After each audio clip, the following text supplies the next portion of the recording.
Donc le mieux ici, peut-être, c'est déjà de commencer par représenter la situation. Donc, alors, on nous dit qu'initialement, elle est en A. Ça, c'est son point de départ. Et ensuite, on nous explique que si elle est en A à l'instant n, elle passe en B ou en C avec équiprobabilité à l'instant n plus 1. Autrement dit, elle a la même probabilité d'aller en B ou en C. Donc je peux faire une flèche comme ça pour dire qu'elle va ici avec une probabilité 1,5 et que si elle est en A, elle va sur B avec une probabilité 1,5. Ensuite, on m'explique que si elle est en B à l'instant n, elle passe en A ou en C avec équiprobabilité à l'instant n plus 1. Donc j'ai aussi l'autre sens. Si elle est en B à l'instant n, elle va aussi avec probabilité 1,5 en A. Et si elle est en B à l'instant n, elle va aussi avec probabilité 1,5 en C. Et enfin, si elle est en C, elle y reste. Donc voilà une façon de représenter la situation. Et on me demande de déterminer les relations entre AN plus 1, BN plus 1, CN plus 1 et AN, BN, CN, et ce en fonction de N. Ici, on me demande de faire le lien entre le fait qu'elle soit sur le sommet A à l'instant n plus 1 et sa position sur les sommets à l'instant n. Ici, je comprends que je vais devoir appliquer la formule des probabilités totales, puisque dans le schéma, on a expliqué comment savoir où est-ce qu'elle se trouvait en fonction à un instant donné, en fonction de là où elle était aux instants d'avant. Donc ça, c'est typiquement un cas d'application de la formule des probabilités totales. Donc, petit 1. Alors, je vais juste faire le AN plus 1, et puis ensuite, on fera un petit de même. Donc, le n, il est déjà fixé dans l'énoncé. Je vais AN, BN, CN est un système complet d'événements. Parce que la puce, à chaque instant, elle se trouve sur un sommet et un seul. Car à l'instant n, la puce est sur un sommet et un seul. Donc je peux appliquer la formule des probabilités totales. J'obtiens que la probabilité que la puce soit sur le sommet n plus A, à l'instant n plus 1. C'est donc, grâce à mon système complet d'événements, la probabilité qu'elle ait été sur le sommet AN, puis sachant qu'elle était sur le sommet AN, soit sur le sommet, la probabilité qu'elle était sur le sommet A à l'instant n, puis sachant qu'elle était sur le sommet A à l'instant n, la probabilité qu'elle soit sur le sommet A à l'instant n plus 1, plus la même chose avec le sommet B,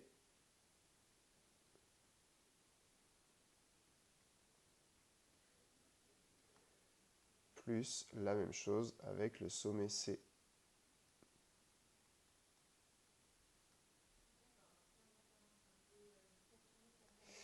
Ensuite, la probabilité qu'elle soit sur le sommet A à l'instant n, c'est justement ce qu'on a appelé petit an. La probabilité, sachant qu'elle était en A, qu'elle y reste, on le voit sur notre schéma, quand elle est en A, eh ben, elle ne reste pas en A, elle va ou bien en B ou bien en C. Donc ici, c'est fois 0. Plus la probabilité qu'elle était en B, c'est petit bn, fois la probabilité qu'elle reste en B, fois la probabilité, sachant qu'elle est en B, qu'elle aille en A. On nous dit quand elle est en B, elle va sur A avec une probabilité 1,5. Plus la probabilité qu'elle soit en C, donc petit cn, fois la probabilité, sachant qu'elle est en C, qu'elle aille en A. Et encore une fois, quand elle est en C, elle y reste, elle ne retourne jamais en A. Donc fois 0. Ce qui nous donne donc n plus 1 égale 1,5 de bn. De même, si on rapplique la même chose, on va trouver que bn plus 1 est lui égal à 1,5 de an. Ça vient du fait que pour aller en B, la seule solution c'est de venir de A et d'avoir la probabilité 1,5 d'aller sur B. Et Cn plus 1, lui, est égal à 1,5 de an plus 1,5 de Bn plus Cn. Donc ça vient du fait que pour aller en C, il faut avoir ou bien venir de A et avoir la probabilité 1,5, ou bien venir de B et avoir la probabilité 1,5, ou bien venir de C et auquel cas on est sûr d'y être. Donc voilà pour cette première question. Deuxième question, on vous demande de démontrer que pour tout entier naturel n, C indice n plus 2 est égal à 3,5 de C indice n plus 1 moins 1,5 de Cn. Donc là, il va simplement essayer de...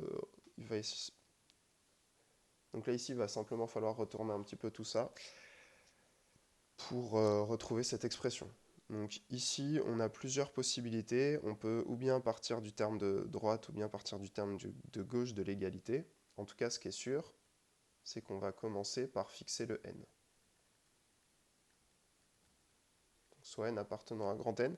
Ici, moi, je vais essayer de partir du terme de gauche, même si effectivement, ça n'a pas l'air d'être le plus compliqué ici. En général, on dit qu'on part du terme le plus compliqué.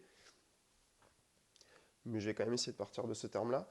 Donc ça me donne 1 demi de AN plus 1 plus 1 demi de BN plus 1 plus CN plus 1. Ça, c'est d'après la question précédente. Ensuite, AN plus 1 et BN plus 1, je sais qu'ils valent chacun, donc AN plus 1 vaut 1 demi de BN et BN plus 1 vaut 1 demi de AN, donc je peux remplacer. Égal.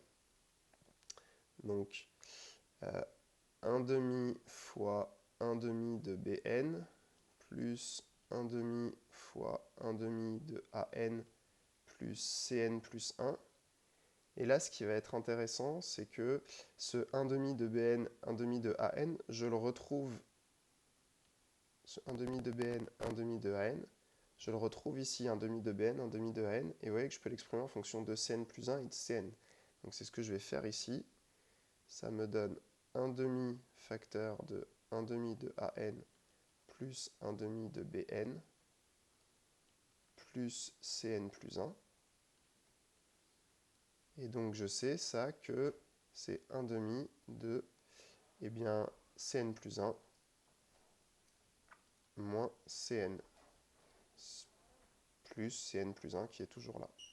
Et donc quand je développe, ça me donne 1 demi de CN plus 1 plus CN plus 1, soit 3 demi de CN plus 1 moins 1 demi de CN.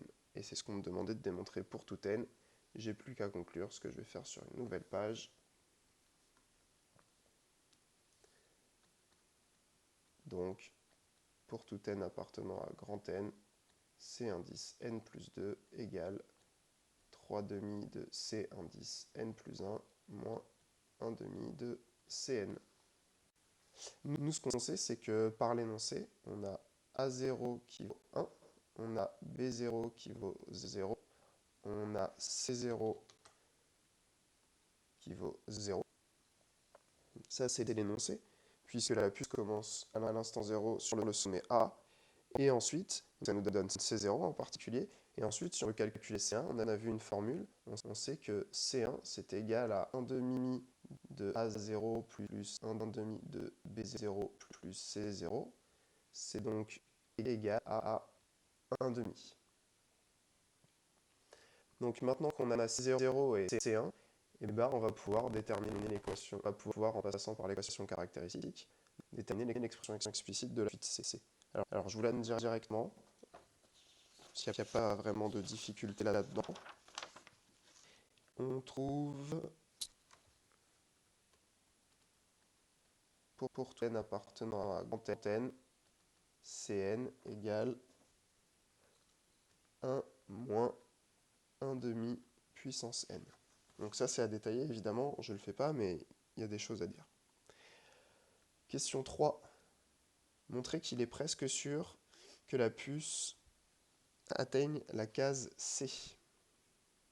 Donc on aimerait calculer la probabilité de la réunion des grands Cn pour n allant de 0 à plus l'infini. Ici on a une probabilité d'une réunion à calculer. La première question, c'est est-ce que c'est une réunion d'événements 2 à 2 incompatibles? Est-ce qu'il est possible d'avoir, je dis un exemple par exemple, est-ce qu'il est possible d'avoir C4 et C10? La réponse c'est oui. Évidemment qu'on peut avoir ici C4 et C10, puisque de fait, si on a C4, on a forcément C10, puisque quand la puce atteint C, elle y reste. Donc là, on ne peut pas essayer d'utiliser l'incompatibilité 2 à 2. Deuxième idée, est-ce qu'on a la croissance de la suite des événements des Cn? Réfléchissons. Donc, est-ce que quand on a un Cn, on a forcément Cn plus 1? Est-ce que si, par exemple, j'ai C7, j'ai forcément C8? avoir C7, c'est la puce est sur C à l'instant 7, avoir C8, c'est la puce est sur C à l'instant 8, et bien là, oui, si j'ai C7, j'ai forcément C8, parce que quand la puce est sur la case C, elle y reste. Quand elle est sur le sommet C, pardon, elle y reste. Donc, ma suite, c'est bien une suite croissante d'événements, ce que je vais justifier proprement. Avant de calculer ça, on va rappeler que lorsque la puce est sur le sommet C,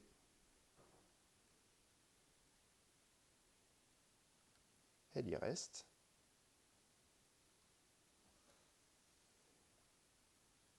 Donc, la suite des Cn, pour n appartenant à grand N, c'est une suite croissante d'événements.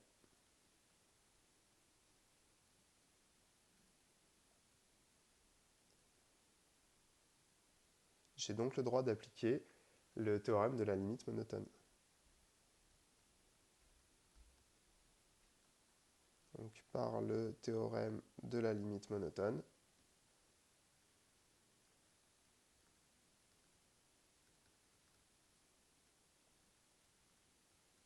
alors ce théorème me dit deux choses. La première chose, c'est que la suite des probabilités des Cn convergent.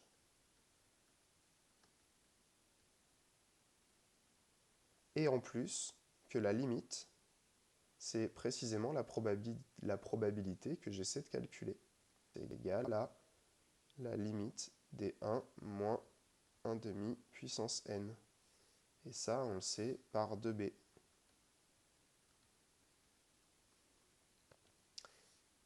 Et donc, ceci est égal à, c'est quand n tend vers plus l'infini, et c'est égal à 1. J'obtiens donc la probabilité qui m'intéresse, qui est égale à 1.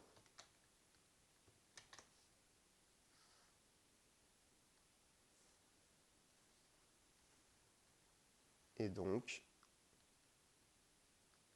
la puce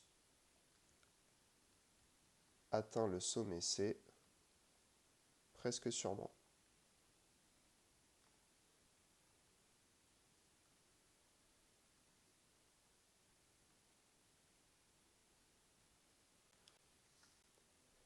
Donc, comme la puce est au sommet A à l'instant 0, ça veut dire qu'elle ne peut pas être sur C à l'instant 0. Donc, le premier instant sur lequel elle peut être sur C, c'est forcément l'instant 1. On ne peut pas y être avant. Donc, le support ici de grand X, ça va être n étoiles. Au minimum, on peut être sur C à l'instant 1. Et donc, on nous demande de calculer la probabilité de x égale n pour chacune des valeurs n du support. Donc, on va fixer n appartenant au support. La probabilité que x soit égal à n, c'est donc la probabilité que la puce ne soit pas sur C à l'instant 0, la puce n'est pas sur C à l'instant 1, etc., etc. On ne veut pas non plus qu'elle y soit à l'instant n-1, en revanche, on veut qu'elle y soit à l'instant n. Ce qui nous donne la probabilité à l'aide des formules des probabilités totales, qu'elle ne soit pas sur C à l'instant 0, multiplié par la probabilité, sachant qu'elle n'était pas sur ça à l'instant 0, qu'elle n'y est pas non plus à l'instant 1, etc., etc., multiplié par la probabilité, sachant qu'elle n'y était ni à l'instant 0, ni à l'instant 1, ni à l'instant n-2, qu'elle n'y soit pas à l'instant n-1, fois la probabilité qu'elle n'y était pas sur les n-1 premier instant, sachant qu'elle n'y était pas sur les n-1 premier instant, qu'elle y soit à l'instant n. Égale la probabilité de C0 bar, ça vaut 1, puis ensuite la probabilité de C1 bar, sachant C0 bar. Donc la probabilité qu'elle n'y soit pas à l'instant 1, sachant qu'elle n'y était pas à l'instant 0. Ben, si on reprend notre schéma du début, on voit que si la puce n'est pas sur C, si la puce n'est pas en C, d'après l'énoncé, eh ben, ou bien elle est en A et ou bien elle est en A et elle n'ira pas sur C avec probabilité 1,5, ou bien elle est en B et elle n'ira pas sur C avec probabilité 1,5. Donc en fait, quand elle n'est pas sur C, elle est ou en A ou en B, et elle reste en A ou en B avec probabilité 1/2. Ce que ça nous dit, c'est que la probabilité, si elle n'est pas sur C, qu'elle ne soit toujours pas sur C à l'instant d'après, eh ben c'est simplement 1/2. Et ça va être pareil jusqu'à celui-ci. Donc là, c'est toujours le même raisonnement. Si elle n'était pas à l'instant d'avant, en fait, ce qui se passe avant l'instant n-2, ça n'a même pas d'importance ici, ça n'a pas d'incidence d'après l'énoncé. Si elle n'y était pas à l'instant n-2, la probabilité qu'elle y soit toujours pas à l'instant n-1, mais c'est toujours 1/2. Donc là, on fait attention, on dit bien combien il y a de termes. Du terme indice 1 au terme indice n-1, des termes, il y en a n-1.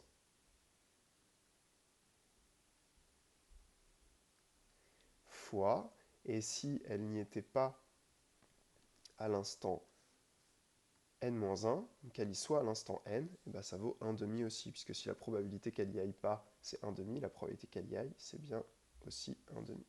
Et donc on se retrouve avec 1/2 puissance n. Autrement dit,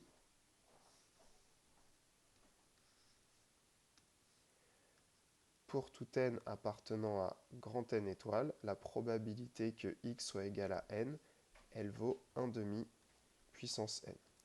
Alors nous, on nous avait demandé de reconnaître une loi, et on s'était dit que ça ressemblait à la loi géométrique. Or ici, je ne reconnais pas exactement une loi géométrique, puisque une loi géométrique, on était supposé avoir quelque chose comme pour tout n appartenant à grand N étoiles, probabilité que x égale n égale 1 moins p puissance n-1 fois p, où p c'est la probabilité du succès.